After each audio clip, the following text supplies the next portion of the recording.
Բարի ձեզ հարգելի հայրենակիցներ, եթերում Նոյան Տապանն է, տաղավարում հյուրընկալել եմ Քրիստոնեաժողովրդավարական կուսակցության ներկայացուցիչ իրավագետ Արտյոմ Աբրոյանին։ Նոյան Տապանի հետևորդներին հիշեցնեմ, որ ուղիղ եթերները կարող եք հետևել Նոյան Տապանի պատրոնում, Facebook-յան եւ YouTube-յան էջերում։ Բարի ձեզ, պարոն Աբրոյան, շնորհակալ եմ, որ մեր տաղավարում եք։ Բարև ձեզ, ես էլ եմ շնորհակալ։ Գուցե խոսենք նրանից, թե ինչ է կատարվում հենց հիմա Երևանում, առանձնապես խոշոր չափերով խարդախության եւ փողերի լվացում կատարելու մեղադրանքով Գագիկ Ծառուկյանը ձերբակալված է, նաեւ հանցավոր խմբի եւս մեկ անդամ ձերբակալված է եւ քննվում է նրա խափանման միջոցը։ Ծառուկյանին ամեն դեպքում տարան ձեռնաշղթաները, որը դարձավ այսպես ասած սոցիալական ցածերի քննարկման առարկան եւ արգրավեցին նրա կենթանիներին, որը մենք բոլորս է գիտենք իր համար ինչքան ցավոտ կողմ է։ Ամեն դեպքում Գագիկ Ծառուկյանը իր տանից դուրս գալու ժամանակ հայտարարեց, որ մեղադրանքը լրի սարքած է, սուտ փուչիկ 100%-ով ճիշտ բան չկա եւ ամեն ինչ պարզ կլինի։ Այս հայտարարությունը կոնկրետ հասցեատեր ուներ, ում էր ուղղված։ Տեսեք, եկեք պատկերավոր նայենք հարցին։ Նախ մենք այս տարիների ընթացքում ունեցել ենք բռնեմ, թողեմ արդարադատություն։ Հիմա տեղի է ունեցել մի իրավիճակ, որը պետք է պարզաբանի իհարկե իրավապահ համակարգը, թե մեղավոր է, թե անմեղ է, դա էլ իրավապահ համակարգի դաշտում է այդ հարցը։ Եվ այս առհասարակ մի բանի շուրջ եմ զարմանում իրականում, որ մենք այսքան իրավական հարցերի վերաբերյալ այսքան այդ հարցերը բերում ենք եւ քաղաքական դաշտ ենք մտցնում։ Կամ հանրային քննարկման թեմա ենք Կամ հանրային քննարկման թեմա ենք դարձնում, շատ ճիշտ եք նշում, եւ սա է հենց ամենագլխավոր խնդիրներից մեկը։ Ինչու պետք է հարկատուն վճարի իրավապահ համակարգին եւ միաժամանակ իրավապահ համակարգը իր գործը տարիներ շարունակ լավ չիրականացնի, կամ իրականացնի բռնեմ թողեմ տարբերակով եւ դա դառնա հանրային քննարկման թեմա, քաղաքական թեմա եւ արդյունքում էլ մենք բոլորս շեղվում ենք մեր պետությունը կառուցելու, կարևոր հարցերի մասին ենք շեղվում եւ չենք կառուցում ինչպես որ պետք է մեր պետությունը։ Այս սա է գլխավոր խնդիրը, ինչի մասին պետք է ես կարծում եմ որ ուշադրություն դարձնել եւ խոսել։ Թե չէ իրավապահ համակարգը բռնելը հիմա տեսեք մի փոքր հումոր էլ անեմ, միգուցե հետո պարզվի որ առույցներն են այն հանցավոր մի մասը կազմում այդ հանցակրթության, այսպես ասած, հումորի տեսանկյունից, բայց ամեն դեպքում այդ հարցը թող հումորի տակ կարող է հետագայում ինչ որտեղ դե ասում է հումորը կիսով չափ հումոր, կիսով չափել դե պարզ է դա նաև։ Այնպես որ այն ինչը որ մենք այսօր տեսնում ենք, դա արդարադատության բաց թողումն է, թե ընտրությունների վերաբերյալ, թե այն թողողը, որ մեր պետության ներսում մենք ունենք, այս ամենը կապված է արդարադատության հետ, օրենքների չվերամշակման, օրենքների, որոնք պետք է վերամշակել կամ պետք է բերել, որպեսզի կարողանանք այդ բաց թողումները կամ այն վտանգները ավելի ճիշտ, որոնք գալիս են, արգելափակենք այդ վտանգները, արգելափակենք եւ հարցը լուծենք։ Օրինակ, սա է ամենակարևոր հարցը, որի մասին պետք է մտածենք։ Ես կարծում եմ, որ սա մի հարց էլ է առաջանում, էլի, եթե արդարադատությունը ընտրովի չի, այս պարագայում, հա, կամ թերի չի, այդ կենթանիների դիակները կամ որ արգրավել է, հա, այդ նոր նկատեցին, որ դա խնդիր է, այսպես ասած, նոր տեսան այդ ամեն ինչը։ Հետևաբար պետք է արդարադատությունը լինի ոչ թե պահի դրությամբ պայմանավորված, այլ հենց այն պահին, որ պետք է աշխատի, Սա է կարևոր հարցը։ Եվ այդ պահի դրությամբ եղած այդ արդարադատության պատասխան ում էր ուղղված Գագիկ Ծառուկյանի կողմից։ Անուններ չտրվեցին, բայց կարծես թե հանրությանը համար հասկանալի է, թե կոնկրետ ում էր ուղղված։ Տեսեք, պետք է ինքը ասի ումն է ուղղված։ Հիմա ես որ ասեմ ումն է ուղղված, դա մի քիչ կդիտարկվի։ Ես հասկանում եմ նրան ում ինքը դեմ է, ումն է դեմ ինքը։ Դե բացի դրանից քարոզարշավի ժամանակ մարդիկ պարզ հայտարարություններ են արել եւ ընտրություններից հետո էլ այդ հայտարարությունները ասում են։ Տեսեք, դուք ասում եք, սա իրավական հարց է, չպետք է բերվի քաղաքական դաշտ, բայց Գագիկ Ծառուկյանը պատահական մարդ չէ եւ քաղաքականության հետ շատ մոտ է։ Դրա համար էլ վերվում է այս ամենը եւ դրանք կապում են եւ ընտրության արդյունքների եւ ընտրությունների ժամանակ այդ ձայների, այսպես ասած, գողացման այս ամենի հետ է կապում։ Շատ ճիշտ եք ասում, բայց ես ընդհանուր պատկերն եմ նկարագրում, այո, կարևոր մարդ է քաղաքականության մեջ է, բայց ինչու պետք է այս տարիների ընթացքում խոսվի նրա մասին, որ տվյալ անձիկ հանցագործներ են, տվյալ անձիկ ընտրակաշարք բաժանելու ուրեմն վարպետներ են եւ այլն եւ շարունակեն այդ մարդիկ մնալ քաղաքականության մեջ այս դրան մասնակցել ընտրություններին այո եթե դուք արձանագրում եք որ իրենք վտանգավոր անձիկ են պետության եւ հասարակության համար տարիների ընթացքում որտեղ է այդ երագլուխ խնդրեմ երագլուխ այո որտեղ է տարիների ընթացքում ձեր կատարած արդարադատության աշխատանքը իրավապահ համակարգի աշխատանքը որ տվյալ մարդիկ ովքեր որ համարվում են հանցագործներ չմասնակցեն պետության ձևավորման հասարակության ձևավորման գործընթացներին եթե վտանգավոր են ինչպես եք թույլ տալիս մասնակցեն դա տարիների խոսակցություններ է չէ մի օրվա խոսակցություն է չի թույլ տվեցին ինչու թույլ տվեցին դա այդ հարցին պետք է պատասխանի իշխանությունը որովհետև իշխանությունը նշանակում հիմնականում այն մարդկանց ովքեր արդարադատություն եւ ապա համակարգի բոլոր գլխավոր չէ իշխանությունը նշանակում եւ իհարկե պետք է տարիների ընթացքում գոնե մեկ անգամ պահանջեր ասել հիմա տեսեք դուք ինքը օրինակ ասում է չէ այսինչ անձը հանցագործ է զեկուցում են որ հանցագործ է թե առանց զեկուցելու է մտածել որ հանցագործ է եթե զեկուցել եք որ հանցագործ է տրամբանական է չէ տարիների ընթացքում որ գիտեք հանցագործ է որտեղ է ձեր աշխատանքը հանցագործներին իրանց տեղը ցույց տալու համար Տեսեք Արարատ ցեմենտի պետականացման մասին խոսվում էր դեռ քարոզարշավի ժամանակ։ Սա ինչ է նշանակում։ Նիկոլ Փաշինյանը արդեն ուներ այս սխեման, որ օգտագործեց արդեն ընտրություններից հետո։ Ամբողջ հենց հարցը նրանումն է, որ ներողություն պետք է ասեմ, վենդետա կզացնել եւ նմանատիպ այո այդ բոլոր ձևակերպումները հենց չգիտես թե ինչու առաջանում է ընտրական process-ների ժամանակ Հենց այստեղ է ամբողջ խնդիրը։ Դրա համար ասում եմ, միջև այս պահը դուք չգիտեք, որ խրտվիլակներ կան այնտեղ կենթանիների եւ կամ կենթանիներ է պահում։ Կենթանիներ է պահում եւ այլն, այո, եւ այլն։ Իհարկե դա նախընտրական process-ների ժամանակ սա խնդրահարույց հարցեր է, ինչը պատճառ հանդիսացավ նաեւ, որ խորհրդարանը սոցիալապես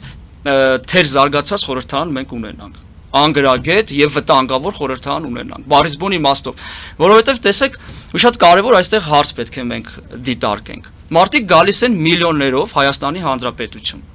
բացում են կուսակցություն եւ շռայլում են մեծ գումարներ այդ գումարների մասին իշխանությունն է խոսում ես հիմնվում եմ այդ խոսույթի վրա եւ դե արդեն մենք բոլորս տեսնում ենք ծրագրերի լիարժեք բացակայություն, որովհետև ինչ-որ 300,000 աշխատատեղ, չգիտեմ ինչ, դրանք որոնք իրատեսական չեն, այսինքն գաղափարախոսության լիարժեք բացակայում, տվյալ ուժի կողմից, բայց ինչպես է ստացվում, որ մարդիկ գնում են եւ ընտրում են, ստացվում է այնպես, որ էլի արդարադատությունը չկանխելով ընտրակաշառքների այս հոսքը, որի մասին հենց իրենք էլ խոսում են Արդյունքում մենք ունենում ենք այն ինչ որ ունենում ենք հասարակությունը մենք Պարտադիր ընտրակաշառք բաժանվի գուցե մարդիկ լավ են աշխատել այդ մի քանի ամիսների ընթացքում ուժեղ Հայաստանը իրոք ուժեղ է աշխատել եւ կարողացել է վստահություն ձեռք բերել Այ եթե մենք ունենայինք արդարադատության այդ սկզբունքայնությունը Հարցը դրան չէր հասնի, որ բաժանեն, մենք մի հատ էլ նստենք որոշենք, օրինակի համար լավ են բաժանել, թե վատ են բաժանել։ Դեռ ամեն դեպքում չկա դեռ, ինչպես Նիկոլ Փաշինյանն է ասում, մարդ, որ դրա համար պատասխանատվության է ենթարկել։ Իսկ ինչու՞։ Ենթարկվել։ Դեռ հələ միջև բաժանելը չէ, որ Սամվել Կարապետյանը բարերար է եղել, մարդիկ նրա արած գործերի մասին տեղեկացված են եղել, այնպես չէ, որ ինչ որ օթից եկավ եւ բացեց այդ կուսակցությունը կամ նախաձեռնություն եւ շուրջը հավաքմվեց այդքան մարդկանց։ Այստեղ այլ բան կա։ Ինչու Հայաստան դաշինք, օրինակ Ռոբերտ Քոչարյանը ավելի շատ կարողացավ համակիրներ հավաքել իր խումբը, թեև ամեն քարոզարշավի հանդիպումների ժամանակ տորպեդարարում էր իր 10 տարվա նախագահական գործունեությունը։ Տեսեք, ինձ համար երկու անձանց մասին դուք նշեցիք եւ էլի կան ուժեր երկու առաջնորդներ դրանք անձիկ չեն դրանք քաղաքական ուժերի առաջնորդներ որոնք մասնակցել են ընտրությունների եւ հիմա մանդատները վերցրած մտնելու են ազգային ժողով կներեք քանի որ ես ինչի համար եմ այդպես ասում քանի որ ես արդարադատության հետ կապված ինչպես նշեցի հարցեր կան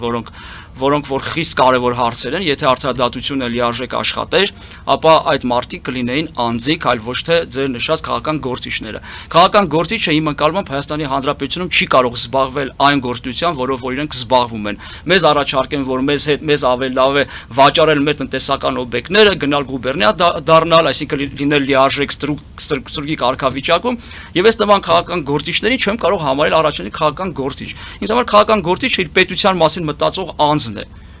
Իսկ ինչ վերաբերվում է այդ մարդկանց հետ կապված, դրանք բոլորը նույն ուղղությամբ են մտածում, իրար հետ համագործակցելով, ակներև երևում է իրենք որտեղ են Հայաստանի Հանրապետությանը տանում, բայց էլի մենք ինչպես որ հարցը դիտարկենք, պետք է ամենակարևոր հարցի մասին մենք խոսենք։ Ինչպես է լինում, տեսեք դուք, ես, մենք բոլորս լսում ենք, որ կա ընտրակաշառքներ, մենք լսում ենք, որ կան հանցագործություններ եւ այլն, եւ ովքեր են դրանց մասին խոսում առաջինը, իշխանությունն է խոսում։ Այսինքն այդ ինֆորմացիան տալիս է իշխանությունը։ Հիմա ես կարևոր մի այլ հարց ասեմ ձեզ։ Եթե դուք իրենք խոսում են ընտրակաշառքի եւ հանցագործությունների այլ բաներ, տարերի մասին։ Եվ պատիժնել է ավելացնում իշխանությունը, պատժաչափը։ Ավելացրել է, ով Դե ասում են ավել է պետք է ավել լինի 7 տարի եւ ավել։ Տեսեք, կարելի է ամեն ինչ այդ 7 տարի, 10 տարի, 15 տարի այնտեղ կան ձևակերպներ օրենսդրության մեջ,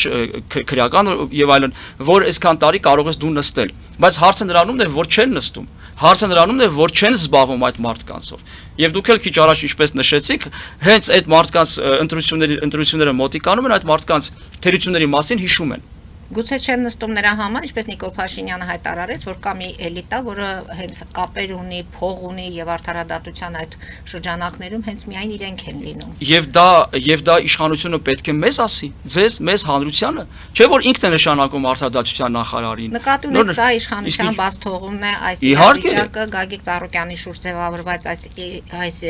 իրավիճակը ընդդիմադիր ուժերը դատապարտել են Գագիկ Ծառուկյանի նկատմամբ իրականացնող այս ճնշումները ճնշումները եւ ընդհանրապես հանդես են եկել լոկ հայտարարություններով։ Պարոն Աբրոյան, չեք կարծում, որ 3-12 ժամ ամեն դեպքում խոզարկություններ կատարվում Գագիկ Ծառուկյանի բնակարանում տանը եւ այդ 12 ժամվա ընթացքում այնտեղ չպետք է հավաքվեին ընդդիմադիրները, այսպես ասված, իմ ասած այդ առաջնորդների ուժերը եւ այլն։ Սա չպետք է լիներ այն հիմնական կետը, որից պետք է սկսվեր, ինչպես օրինակ Նարեկ Կարապետյանը ասում էր պլան B ունեն։ Ինչու ընդդիմությունը չհամախմբվեց։ Նույն դատարանի մոտ մենք տեսնում ենք, որ հիմնականում քաղաքացիներն են, լրագրողներն են, մի քանի այսպես դեմքեր ընդամենը, բայց ոչ ավելին։ Քաղաքացիների մասով շտապ եմ արձագանքել, մի քանի քաղաքացիներ, ոչ թե քաղաքացիներ, դա մի քիչ լայն ընկալման հարց է դառնում, որտեղ մենք տեսնում ենք, որ իրենց քաղաքացիները այն չափ, որի մասին իրենք խոսում են, չեն աջակցում։ Իսկ ինչ վերաբերվում է իրենց համագործակցության հետ կապված, ես չեմ կարող այդ հարցին պատասխանել, թե ինչ օրինակ համար այդ Հայաստան դաշինքը չգնացին եւ չօգնեցին, այսպես ասած, Գագիկ Ծառուկյանին, դա իրենք ավելի լավ կհասկանան, միգուցե իրանք ինչ որ բաներ ունեն չկիսելու, միգուցե ունեն, բայց դա ընդհանրապես մեր ժողովրդի հետ կապ չունի, իրանք ինչ են կիսում, ինչ չեն կիսում, առհասարակ մեր ժողովրդի հետ դա կապ չունի։ Իրանք մեր ժողովրդի հետ անհաղորդ են, ընդհանրապես կապ չունեն։ Իրար հետ էլ են անհավատ։ Իրանք տեսեք, իրենք կարող ինչ-որ մի բան չեն կիսում, բայց այն, որ իրենք չեն կիսում իրար մեջ, ենթադրենք, դա էլի մեր ժողովրդի հետ կապ չունի։ Իհարկե, այստեղ այն, որ իրենք համագործակցում են ընդդեմ ժողովրդի, ընդդեմ պետության, ակներով երևում է, որ միասին են, բայց ներքուստ ինչ են, իրենք չեն կիսում իրար հետ, դա իրանք կիմանան։ Միգուցե բիզնես չեն կիսում, միգուցե իշխանությունը, որ ուզում են Նիկոլ Փաշինյանին հեռացնեն, դա չեն պայմանավորվում, հարցեր կան, օրինակ մի շատ կարևոր բան ասեմ են Նիկոլ Փաշինյանին հեռացնենք, ամեն օր այդ են խոսում, Նիկոլ Փաշինյանին հեռացնենք, լավ, դուք ո՞նց եք պատկերացնում Նիկոլ Փաշինյանի անձով է պայմանավորված, այս պետությունը, Հայաստանի Հանրապետությունը միայն նրա անձով է պայմանավորված, 770,000 քաղաքացի անշահախնդիր ձայն է տվել այդ մարդուն։ Դուք իրանց էլ եք հեռացնելու։ Գոնե խոսելուց առաջ պետք է հասկանալ ինչ են ասում։ Իրենց ձայն տվողներն էլ հիմնական հատվածը կարող եմ հստակ ասել, որ որակի առումով որակական չեն, որտեղ եթե մարդիկ ընտրակաշառքով են ձայն տալիս, այդ մարդիկ չեն կարող լինել վստահելի իրենց համար։ Ընտրազանգված։ Իշխանությունն էլ է ասում, որ ընտրակաշառքով եք եկել։ 70% մոտավոր, չէ՞, նշեցին, որ Փաշինյանը։ Եվ այդ դեպքում իրենց առաջարկում են նույն Գեղամ Մանուկյանը, եթե չեմ սխալվում, ասում էր, թե ամեն դեպքում ընդդիմությունը ասում էր, դուք էլ եք վիճարկեք այս ամեն արդյունքները, այդ դեպքում ինչու եք դուք էլ մանդատները վերցնում եւ մտնում ազգային ժողով։ Շատ է տարբեր մանդատների մասով մի բան ասեմ, տեսեք, Հիմա ստացվեց Արթուր Խաչատրյանն հա վիճարկեք արդյունքները այդ դեպքում ինչու եք մանդատները դուք այդ խոսույթը շրջանառվում է ինչու եք վերցնում մանդատներ եթե չեք ճանաչում ընտրության լեգիտիմությունը խոսքը վերաբերվում է եւ իշխանությանը եւ մյուս կողմին տեսեք արդարադատության բացթողումը ինչի հանգեցրեց եկեք մի փոքր ձևակերպումը այսպես անեմ որ པարզ լինի հիմա երբ որ մարդը ասում են դե ընտրության վրա չի ազդել ընտրակաշառքը ես ասում եմ ոչ ազդել է բացատրեմ ինչու ընտրակաշառքը ձևավորում է ընտրողի մոտ ազատ ուրեմն ընտրության մասով ձևավորում է մի այսպիսի երևույթ որ ինքը եթե ուզում է մեկին ձայն տա բայց ասում է չէ գումար կա կանի գնամ գումարով մեկ ուրիշին ձայն տամ այսինքն նա իր անձը իր արժանապատվությունը ավելի ցածր է գնահատում բայց այստեղ վերադառնանք ձևակերպնի իրավական համակարգի դա դա չի ազդել ընտրության վրա ոչ ազդել է բարեհոգեբանական ճնշում է դա համարվում օրինակ երբ որ մարդը գնում է իրեն մոստից գցում է չի կարելի չէ ասել դե հրող չեղավ ինքը իրենով գնաց եւ իրեն գցեց մոստից եւ կարող է քաղաքապետը այնտեղ հայտնվել օրինակ պայմանական հա բայց իրավունքի ձևակերպման մեջ բնականաբար արագ տեմպերով հարցը քննարկում են հետեւյալ կերպ չէ այսինքն ինչու նա գնաց այդ քայլին ով էր դրթել դրթապաճառը որն է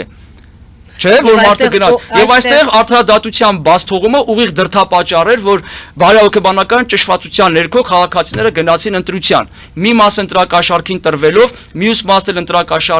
ընտրակաշառքի այդ զանգվածին տեսնելով վախեցավ որ Նիկոլ Փաշինյանը կարող է չընտրվել եւ նրանք վերարտադրվեն այդ ճնշման ներքո նորմալ մարդիկ գնացին եւ պետք է օրինակ ձայն տային մնացած ընդդիմության հա իրական ընդդիմության հատվածին տվեցին Նիկոլ Փաշինյանին շատ կարեւոր հարց 8 տարվա մեջ ինչ արել որ մարդկանց մոտ այդ ընտրակաշառք վերցնելու այդ ցանկությունը չի կարողացել կոտրել եթե սոցիալական խնդիրները եթե բարեկեցությունը ամեն ինչ լավ լիներ մարդիկ չեն գնա ընտրակաշառքի հետևից ոչ համաձայն չեմ ընտրակաշառքի գոնե չափը եկեք իրատեսության մեջ դիտարկենք հարցը սա հասարակության արժանապատվության հարց է ոչ թե վախից են ընտրել Նիկոլ Փաշինյանին մեկը վախից մյուս հատվածն էլ գերադասել է 2 օրվա գրպանի գումար ավելի քան իր պետությունը իր անկախությունը եւ այդպեսով վտանգել են Հայաստանի Հանրապետությանը այսինքն նրանք գերադասել են 2 օր ինչ որ գումար ծախսեն բայց Հայաստանի Հանրապետությունը թողնեն բախտի կմահաճուկին կգնա գուբերնիա կդառնա թե չի դառնա կարևոր չի եւ այս մարդկանց համոզել որ չգնան ընտրակաշառք չվերցնեն այդպես չի լինում օրենքը պետք է գործի պետք է սկզբնական վտանգը որտեղից գալիս է կանխեն այդ վտանգը եւ կանխման համար ինչ տեղի ունեցավ ընտրություններից անմիջապես հետո հակակոռուպցիոն կոմիտեն հայտարարեցին որ արտադրության նախարարության հետ համատեղ մշակելու են մի օրենք կամ բարեփոխելու են մի օրենք որ անմիջապես ընտրակաշառք բաժանողը ում օգտին որ բաժանել է կարողանա նաև անդրադառնալ այդ կազմակերպություններին եւ միգուցե լուծարեն ներողություն իսկ դուք մենք բոլորս լույսից էինք իջել մենք չգիտենք որ ընտրական ընտրազանգվածը հակված ընտրակաշառք վերցնելու եւ մենք ունենք մարդիկ ովքեր միշտ բաժանել են եւ վտանգը կա որ պետք է բաժանեն Եվ դուք այդ ամեն ինչը չեք անում ամենասկզբից, ընտրություններից անմիջապես հետո որոշում եք, որ պետք է այդ օրենքի բարեփոխումը կատարեք։ Նկատի ունեք իշխանությունների թեթև ձեռքով իրականացվեց այդ ընտրակաշառքը։ Միանշանակ, եթե իրավապահ համակարգի գլխավոր անձիկ նշանակվում են իշխանության կողմից եւ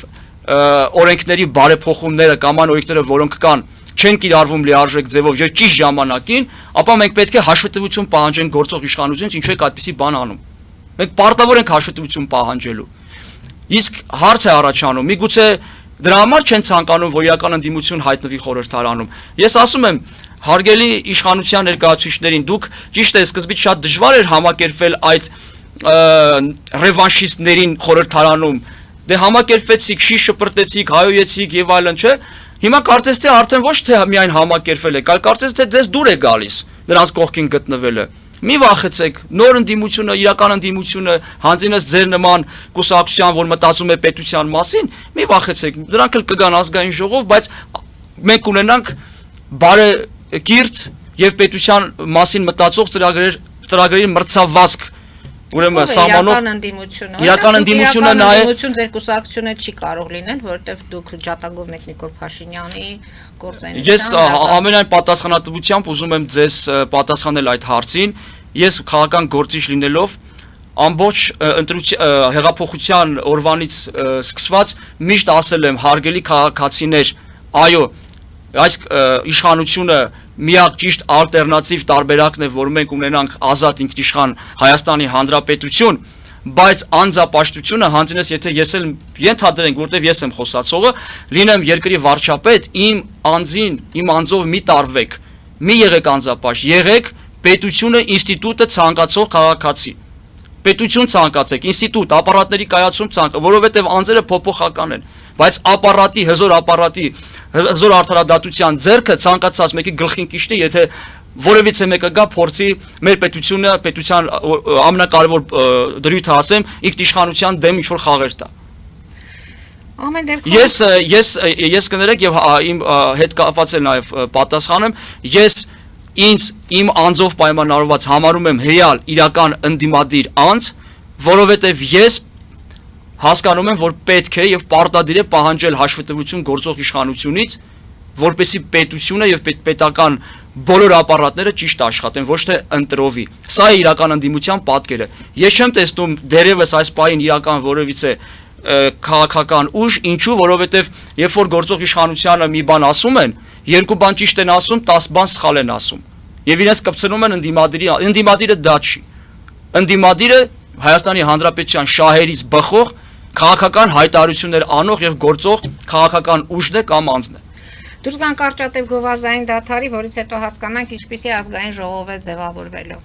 Հարգելի հայրենակիցներ, հետևեք քիչ անց կվերադառնանք տաղավար եւ կշարունակենք մեր զրույցը։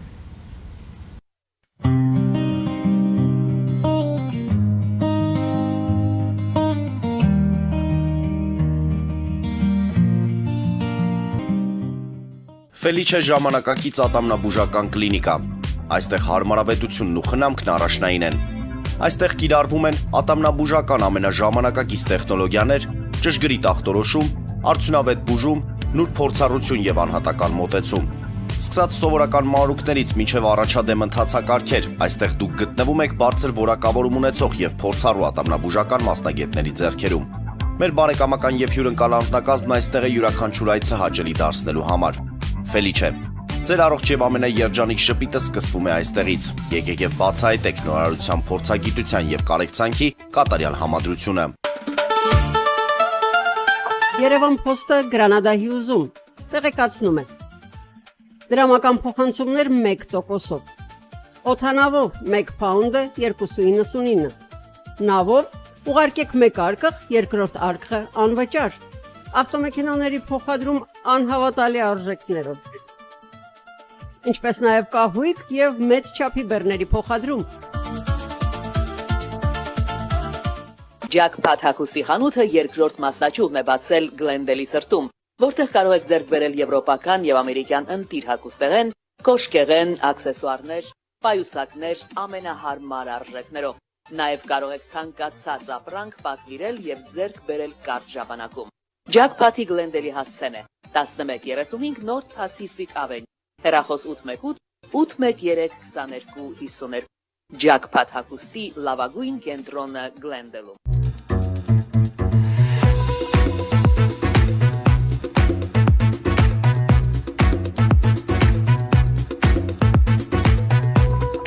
Արարատ ռեստորան, ընտանեկան եւ ընկերական ժամանցի լավագույն հասցե, սիրված արտիստներ, հյուրընկալ մթնոլորտ, հարուստ ճաշացան, անմահական խորտիկներ։ Արարատ ռեստորան, հասցեն անփոփոխ, սիրով սպասում ենք ձեզ։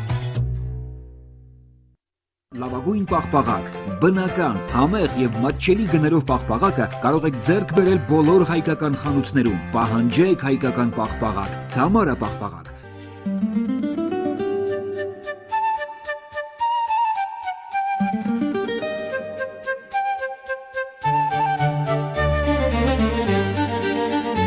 Նոյան տապան տպարան, Նոյան տապան հրատարակչություն, շարվածքից մինչև տպագրում, զանգահարեք, գրեք, այցելեք, միասին պատրաստենք ձեր գիրքը, ամսագիրը կամ թերթը, որտեղ նշվելու է, տպագրված է Նոյան տապանում։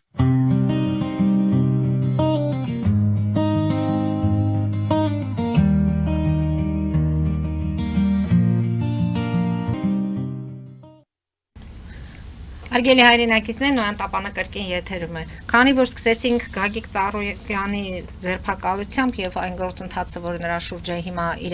իրականանում, պետք է հասկանալ նաեւ, որ նրա ընկերություններում են խոզարկություններ, պարապուրտի են մատնված աշխատակիցները, սա ինչ է նշանակում եւ Իվետա Տոնոյանն էլ մատնանշեց, որ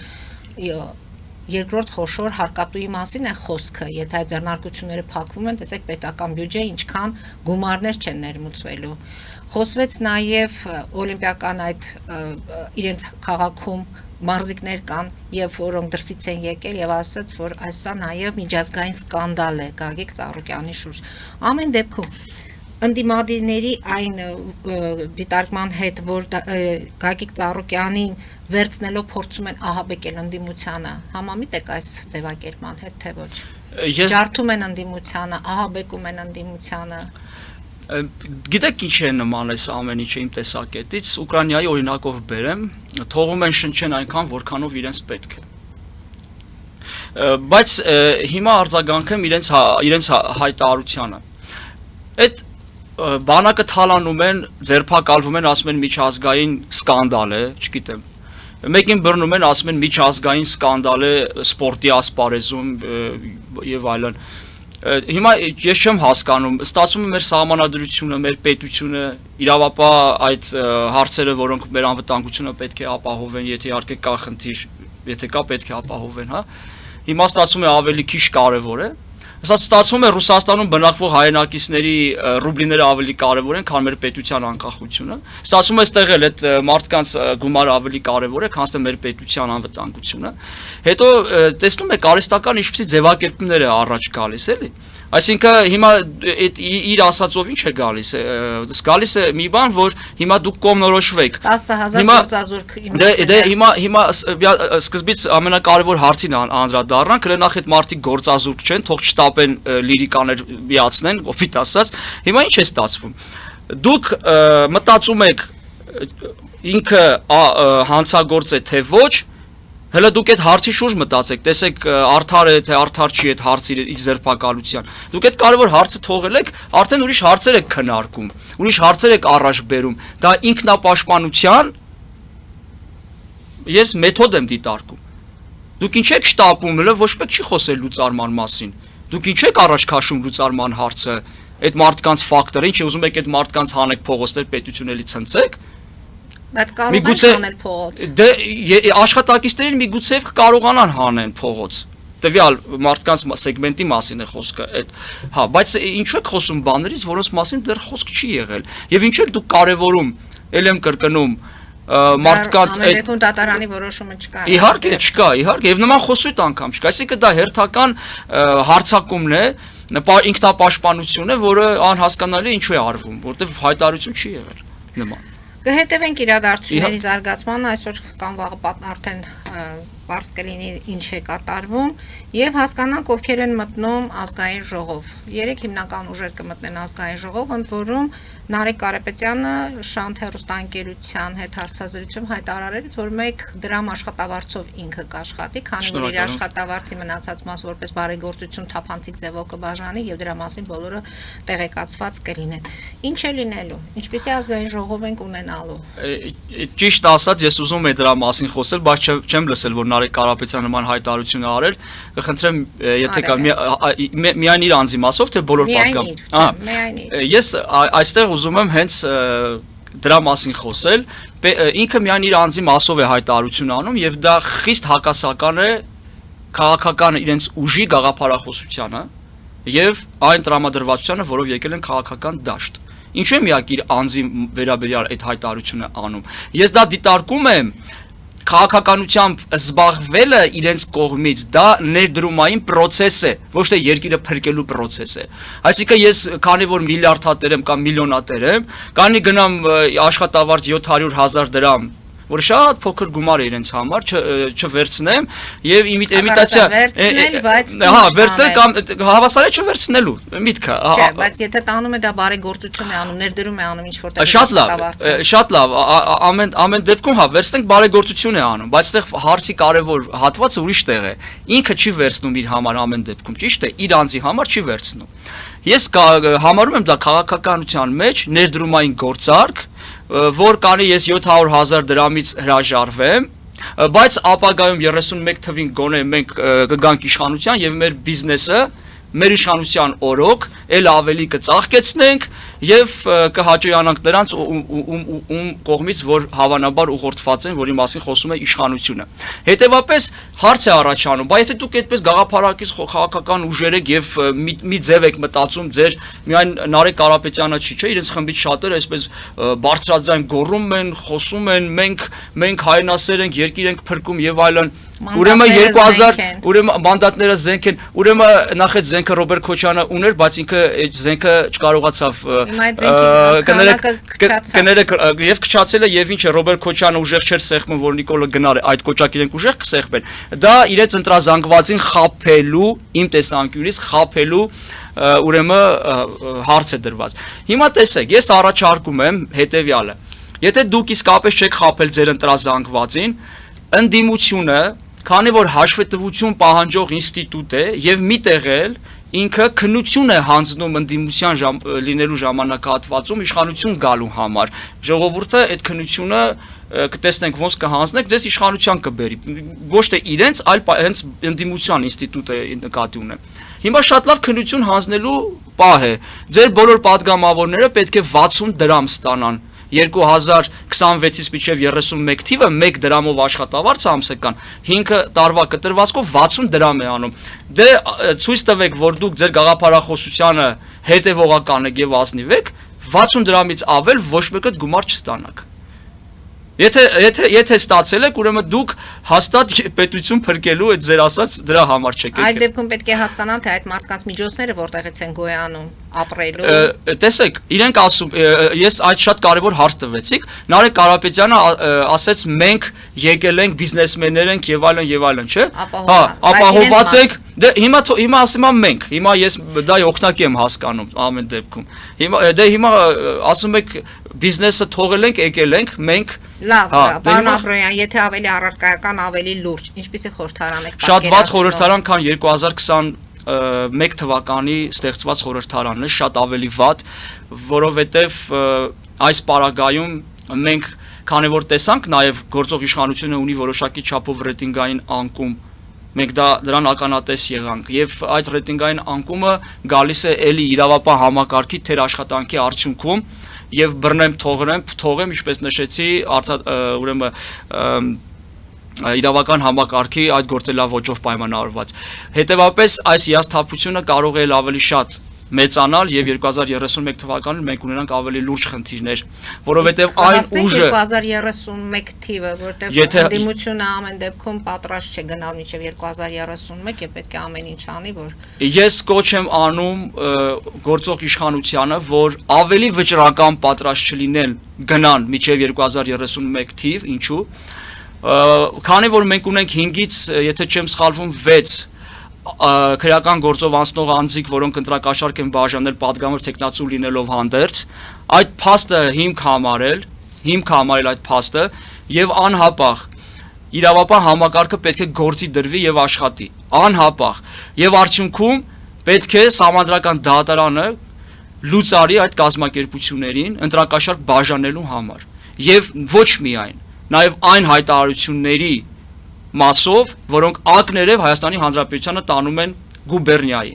Սա Հայաստանի Հանրապետության ինքնիշխանության դեմ ոտնձգություն է եւ սա բավարար է, որպեսզի եթե չկա նման օրենքներ, ապա բարեփոխեն այդ օրենքները կամ ավելացնեն եւ անհապաղ կարճ ժամանակաշրջանում լուծարեն այդ ուժերին։ Այդ ուժերը իրավունք չունեն զբաղվել Հայաստանի Հանրապետության պետությունում քաղաքականությամբ։ Լուծարելուց հետո ինչ անել։ Լուծարելուց հետո լույս է բացվում այն ուժերի դեմ, որոնք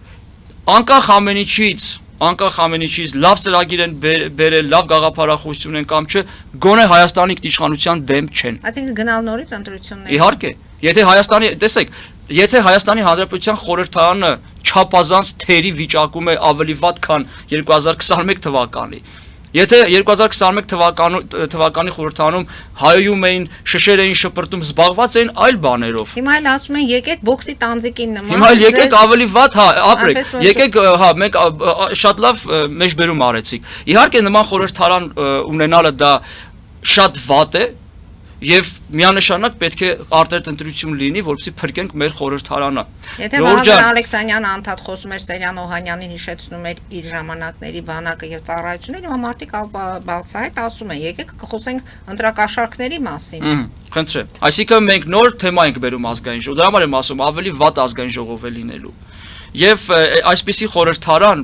մեր նման պետության, այսպիսի աշխարհագրական դիրքում, այսպիսի խնդիրներով սա շատ անլուրջ վերաբերմունք է, թե իշխանության կողմից թույլ տալով, որ այսպիսի խորհրդարան ձևավորվի, երբ որ ասում մենք թույլ չենք տվել, ձայն են տվել, ես ուզում եմ այստեղ եւս մեկ անգամ հիշեցնել, ձայն են տվել, որովհետեւ ենթարկված է եղել ձեր քաղաքացիները, անգամ ձեզ ձայն չտված, դրանք էլ ձեր քաղաքաց, ենթարկված են եղել ընտրակաշառքի ճնշման եւ մյուս հատվածն էլ իրենց վերարտադրման վախի մթնոլորտի ճնշման են ենթարկված եղել բարեհոգեբանական։ Ամեն դեպքում կհետևենք զարգացումներին եւ անդրադառնանք նաեւ Փաշինյանի այցին Ռուսաստանի Դաշնություն։ Միշուսtin Փաշինյան այդ երկխոսությունը ինչ կարծիք եք, ինչ մեսիջով վերադարձավ Նիկոլ Փաշինյանը, հատկապես եթե նշեց, որ Ռուսաստանի Դաշնության հետ մեր հարաբերությունները մենք հակված չենք վատթարացնելու, հակառակը ԵԱՏՄ-ի մեջ ենք մնալու, բայց ռուսական կողմից էլ եղավ, այսպես ասած, ուղերձ հստակ, որ պետք է թույլ տա այս ձևավորվող նոր կառավարությունը ներդրումներ կան Ռուսաստանից, մի խոսքով երկկողմ այդ զրույցը ինչին բերեց։ Օրինակ ընդդիմությունն ասում է, որ Պուտինը անցել է պլան B-ին, հյուծում է Նիկոլ Փաշինյանին չի շնորհավորում եւ դրան զուգահեռ նրա հետ զրույցներ չի անում, զուգահեռ հույծելով Հայաստանի տնտեսությունը։ Իշխանամոտ, այսպես ասած, իշխանատենչ կուսակցությունները, քաղաքական ուժերը ասում են, որ ընդհակառակը Նիկոլ Փաշինյանը վստահ այս անգամ գնաց, որովհետեւ եկել էր այստեղ ֆոն դեր Լեյներ եւ այստեղ ավելի պինդ գնաց այնտեղ իր որոշումների մեջ եւ ասեց, եթե ձեր ռուսական շուկան էլ չլինի, մեկ է մենք չենք կորի, որտեղ մեզ համար դռները բացում է Եմեն։ Իհարկե ռևանշիստների հայտարարությունը դա իսկ անկեղծ ծիծաղալու հայտարարություններ են, որտեղ իսկ այդ Պուտինը երբ չի հյուծել Հայաստանի թե տնտեսությունը, ես ասեմ ավելի վատ բան, Պուտինը հյուծել է Հայաստանի քաղաքացիների գիտակցությունը տարիների ընթացքում, դա նորություն չի, բայց լավ է, որ իրենց սիրելի, այսպես ասած Պուտինի վարած քաղաքականությունը շատ ճիշտ մեկնաբանում են, էլի չեն թաքցնում։ Տեսեք, բա այդ մարդիկ չէ, որ ասում են Ռուսաստանը մեր գործընկերն է, մեր փրկիչն է, բա այդ որ ինքը մեզ հյուծում է, դուք արժանապատվություն ունեք, լավ։ Այդ ինքներդ ասում եք մեզ հյուծում է եւ իրեն համարում եք դաշտակից պետություն։ Չէ, բայց ախր շատ ծիծաղալու հայտարարություն են անում, գոնե մտածեն ինչ են խոսում։ Իսկ ինչ վերաբերում է պարոն Փաշինյանի այցը որպես ՀՀ վարչապետ, սա արտաքին քաղաքականություն է, որը ես միշտ ասել եմ, որ շատ լավ արտաքին քաղաքականությունը առաջ է գնում, ինչից որ ես դժգոհում եմ դա ներքաղաքական հարցն է, եթե նկատեցիք, բայց արտաքին քաղաքականությունը շատ նորմալ վարվում է։ Իհարկե այսօր մեջքը շատ պինդ է Հայաստանի, ոչ թե Նիկոլ Փաշինյանի, այլ Հայաստանի Հանրապետության։ Ես ուզում եմ, որովհետեւ մենք երբեմն էլի չանձավորենք, էլի մենք պետություն ունենք, եւ նա մեր պետության ներկայացուցիչն է։ Հայաստանի Հանրապետության մեջքը ամուր է, Եվրոպան մեզ աջակցեց։ Այստեղ մի փոքր թերությունը նրա մեջ է, բայց դա այդքան էլ մեծ խնդիր չէ, դա լուծելի է, որ պետք չի սпасել Ռուսաստանի կողմից պատժամիջոցների նոր գնալ ապրանքների արտադրող ապրանքների ուրեմն որակի լավացմանը, որպեսզի Եվրոպայի հետ հարաբերվել։ Դա պետք է կանխազգել ավելի շուտ եւ ավելի շուտ այդ ամեն ինչը անել, բայց ոչինչ։ Ամեն դեպքում Նիկոլ Փաշինյանը վարում է քաղաքականություն եւ անկախ ամեն ինչից մենք կգնանք Եվրոպայի հետ կհարաբերվենք թե չենք հարաբերվի, որևիցե adekvat եւ ճիշտ քաղաքական գործիչ երբեք չի ասել եւ չպետք է ասի, որ Ռուսաստանի հետ մենք մեր հարաբերությունները վատացնելը դա բխում է մեր շահերից։ Մենք ոչ թե հարաբերություն ենք վատացնում, այլ մենք ասում ենք այն խնդիրները, որոնք որ դուք մեր հանդեպ առաջացրել եք, դա խիստ հակասական է մեր անկախությանը։ Խնդիրը իրենց մեջ է, մեր մեջ չի, եւ եթե ուզում եք իրականում պատկերավոր հասկանանք, հապկից մեզ ավելի շուտ իրենք դուրս կհանեն, քան որ թե մենք դուրս կգանք։ Եվ հիմա ամենայն դեպս հիմա ինչպես է Նիկոլ Փաշինյանը վերադառնալու, ինչ դրական տեղաշարժ է լինելու։ Դրական տեղաշարժ ես կարող եմ ասել ոչ թե կախված է Գիտեք ինչ, գիտեք շարժը մենք հենց կապում ենք ապրանքների արտահանման հետ կապված գյուղմթերքի այդ ճնշումը ի սկզբանե այդ ճնշումը որ տեղի ունեցավ մենք վերլուծել էինք, հասկացել ենք որ դա ժամանակավոր բնույթ է իրենից կրում, որտեվ դա այդ պահին պետք էր ճնշում գործադրեն, հետո այդ ճնշումը կվերացվի միանշանակ, որտեվ Ռուսաստանի շահերից չի բխում երկարատև ճնշել Հայաստանի Հանրապետությանը, որովհետև ինքը տեսնում է մեզ ինչքան որ ճնշում է, մենք սնդիկի պես գտնում ենք շատ լավ արտաքին քաղաքականություն եք վարում, գտնում ենք տեղ եւ գնում ենք եւ իրացնում ենք այս իրավիճակում մեր ապրանքների շրջանառությունը։ Այստեղ շատ կարեւոր բան եմ ուզում ընդգծել, որ Ռուսաստանի դաշնությունը այդ նույն ձևաչափում չշնորհավորեց Նիկոլ Փաշինյանին, սա եւս մեկ անգամ ցույց է տալիս դե կներեք ասում գիժը հոգոտոշավոր չի լինում դա մեկ անգամ ցույց է տալիս այդ գործողությամբ որ իրենք բարեկամ պետություն չեն հարցեր չեն քննարկում միասին այստեղ սրա մասին է խոսքը ընդդիմությունը սա էլ մատնանշում տեսեք ընդդիմությունը կարող է ամեն ինչ մատնանշել նույն այսպես ասած վատ իրավիճակում իրեն գցել հակախոսել իրեն բայց խոսելու համար Ես նոր քիչ առաջ նշեցի, հիմա էլ նշեմ, որ ընդդիմության ասած այնքան հակասական է, անգամ իրենց մտածելակերպին է հակասական իրենց ասած։ Իրենք ասում են ռուսը մեր եղբայրն է, բայց ռուսին ասում են իրենք հյուծում են Հայաստանի դեմ են։ Մենք դրա մասին գիտենք, եղբայր, դուք մտածեք ձեր մասին, բայց ինչ եք այդքան անարժանապատիվ։ Ամեն դեպքում Նիկոլ Փաշինյանը որոշ հարցեր քննարկած եւ դրական պատասխանով հետ կվերադառնա։ Հայաստանի Հանրապետության համար Հայաստանի արտաքին քաղաքականության մանևրելու համար կարծում եմ, որ այո։ Եվ վերջին հարցս, քանի որ իրադարձություններից են խոսում, այսօր Արմավիրի մի քանի գյուղերի գյուղացիներ նաև ճանապարհներ են փակել, սա կարկուտի հետ կապված բերքի վիճակը բոլորս էլ պատկերացնում ենք եւ գիտենք եւ գյուղացիներն են դրա մասին խոսում։ Ինչ է լինելու հակակարկտային այդ կայանների աշխատել կամ չաշխատելը։ Ինչ է լինելու այս ամենը։ Փոխհատուցում պետությունը բնականաբար ինչ որտեղ կգնա զիջումների ելկնստեն, բայց ամեն տարի առնչվում ենք այս խնդրի հետ։ Գիտեք, ես միշտ դեմ եմ եղել գյուղատնտեսության նախարարության չլինելու հարցի շուրջ, այո, որտեվ այդ կառույցը շատ կարևոր էր շատ հարցեր լուծելու, այդ կառույցը փակելու փոխարեն պետք է այդ կառույցին օժանդակեին, որպեսզի նա նոր ժամանակակից գյուղատնտեսություն բերեր Հայաստան, մեր հայրենակիցներին սովորեցներին գյուղատնտեսական նոր ժամանակակից ուրեմն մոդելին եւ արդյունքում մենք կունենայինք այնպիսի զարգացած գյուղատնտեսություն, որ ամեն տարի չխոսենք սովետական թվից եկած խնդիրների մասին։ Այստեղ նաև ուզում եմ նշել, որ կան երբեմն նաև գյուղատնտեսությամբ զբաղվող անհատներ, միշտ ինձ մոտ հարց է առաջացել, ապահովում են երբեմն շահույթ, բայց իրենց շահույթից ներդնում չեն կատարում եւ չեն լուծում, օրինակ այդ նույն խնդիրները, որոնք բերքին վնասում են, հա, այս հարցն էլ պետք է մենք դիտարկենք, դրա համար դրանք ցանցերն են, այո, ինչու, այո, դե գումարը աշխատում են, բայց ներդրում չեն, սա էլ խնդիր է, այսինքն այստեղ շատ կարեւոր հենց ուրեմն մոդելի մասին է խոսքը, որ պետությունը պետք է հասնի այն աշխատող քաղաքացուն այնտեղ, այն կարմիր գծի մոտ օգնի, որտեղից այդ քաղաքացին այլևս չի կարող քայլ կատարել եւ առաջ գնալ եւ զարգանալ։ Այս կոնսենսուսն է պետություն եւ հասարակության հարաբերության մեջ եւ այս հարցի շուրջ եւ բոլոր հարցերի շուրջ նաեւ։ Այնպես որ Սա իհարկե լավ կլինի, որ այդ մարդկանց օգնեն մեր ներողություն ասում եմ մեր քաղաքացիներն են պետք է օգնեն, բայց պետք է հարցը չլուծեն տեղային եւ սահմանափակվեն։ Եթե այդ խնդիրը կա, օգնում ես, ուրեմն պետքա դա անես այնպես, որ այլևս այդ խնդիրը չդառնա սովորություն մեր գյուղացիների, մեր